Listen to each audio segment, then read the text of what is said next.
નમસ્તે મિત્રો, સરકારી અધિકારી બનો ચેનલમાં તમારું હાર્દિક સ્વાગત છે। મિત્રો, ઘણા વિદ્યાર્થી કોમેન્ટ કરીને જણાવતા હતા કે સર મારે 55 માર્ક આવે છે, શું મારે દોડની તૈયારી કરવી જોઈએ? સર મારે 55 માર્ક આવે છે, હું કેટલા માર્ક લાવું જેથી કરીને મારું ફાઇનલ સિલેક્શનમાં નામ આવી જાય?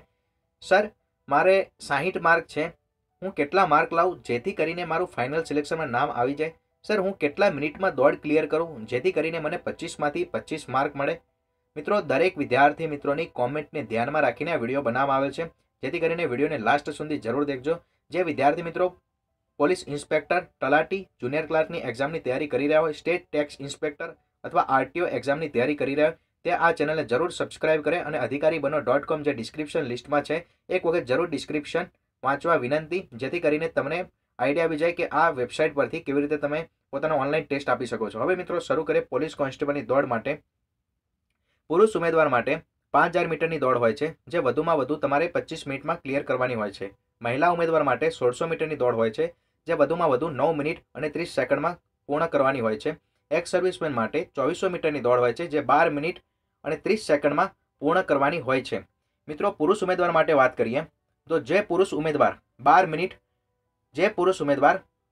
20 મિનિટ અથવા તેનાથી ઓછા સમયમાં દોડ પૂર્ણ કરશે તેને 25માંથી 25 માર્ક આપવામાં આવશે, અને જે પુરુષ ઉમેદવાર 20 મિનિટ કરતાં વધુ અને 20.30 મિનિટ અથવા તેનાથી ઓછા સમયમાં દોડ પૂર્ણ કરશે તેને 24 માર્ક મળવાપાત્ર રહેશે।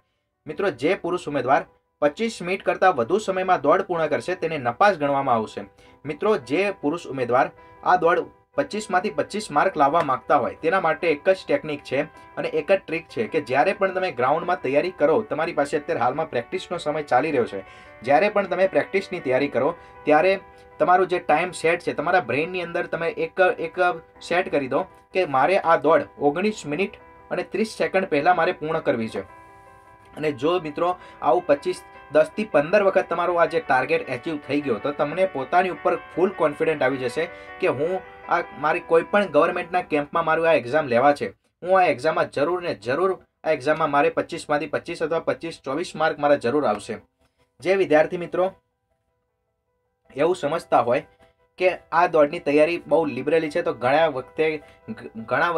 2-3 વર્ષ પહેલાં એક્ઝામ લેવાય અને સતત ઘણા બધા વિદ્યાર્થી મિત્રોના રિવ્યૂ આવે છે, એક્સપિરિયન્સ જણાવે છે કે દોડની તૈયારીમાં 0.5 માર્ક માટે પણ છૂટી જાય છે, અને પછી કોમેન્ટ કરીને પણ જણાવે છે અડધા વિદ્યાર્થી।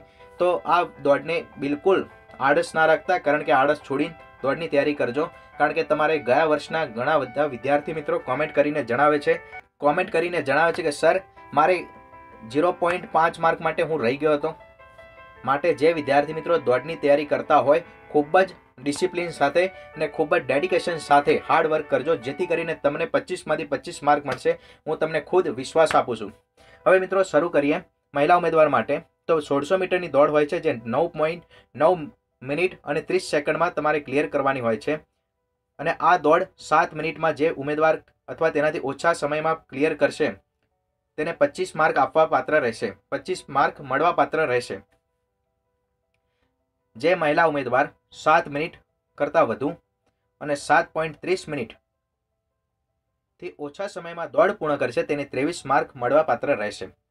જે મહિલા ઉમેદવાર 9.30 મિનિટ અથવા તેનાથી વધુ સમયમાં દોડ પૂર્ણ કરશે તેને નપાસ ગણવામાં આવશે। માટે જે મહિલા ઉમેદવાર દોડની તૈયારી કરતા હોય, 25માંથી 25 માર્ક લાવવા હોય, તે 6.45 સેકન્ડથી વધુમાં દોડ પૂર્ણ કરે તેવો ટાર્ગેટ રાખો। 6.45 સેકન્ડથી વધુ અને 6.50 સેકન્ડથી ઓછા મિનિટમાં દોડ પૂર્ણ કરે તેવો ટાર્ગેટ રાખો, જેથી કરીને તમને આટલો ટાર્ગેટ એચીવ થઈ ગયો તો તમને પૂર્ણ રીતે કોન્ફિડન્ટ રહેશે કે મારે 25માંથી 25 માર્ક અથવા 23 અથવા વધુને ઓછામાં ઓછા 18 સુધી પણ મારે જરૂર 25માંથી 25 તો આવશે જ। એવી રીતે પોતાના મગજમાં એક આઈડિયા સેટ થઈ જશે। હવે મિત્રો એક્સ સર્વિસમેન માટે લાસ્ટમાં એક વખત વાત કરી દઈએ કે એક્સ સર્વિસમેન જે ઉમેદવાર છે તેને 2400 મીટરની દોડ હોય છે, 12.30 મિનિટમાં પૂર્ણ કરવાની હોય છે, અને આ દોડ જે ઉમેદવાર 9.30 મિનિટ અથવા તેના કરતાં ઓછી મિનિટમાં દોડ પૂર્ણ કરનાર ઉમેદવારને 25 માર્ક મળવાપાત્ર રહેશે, અને જે એક્સ સર્વિસમેન ઉમેદવાર 12.30 મિનિટ કરતાં વધુ સમયમાં દોડ પૂર્ણ કરશે તેને નપાસ ગણવામાં આવશે।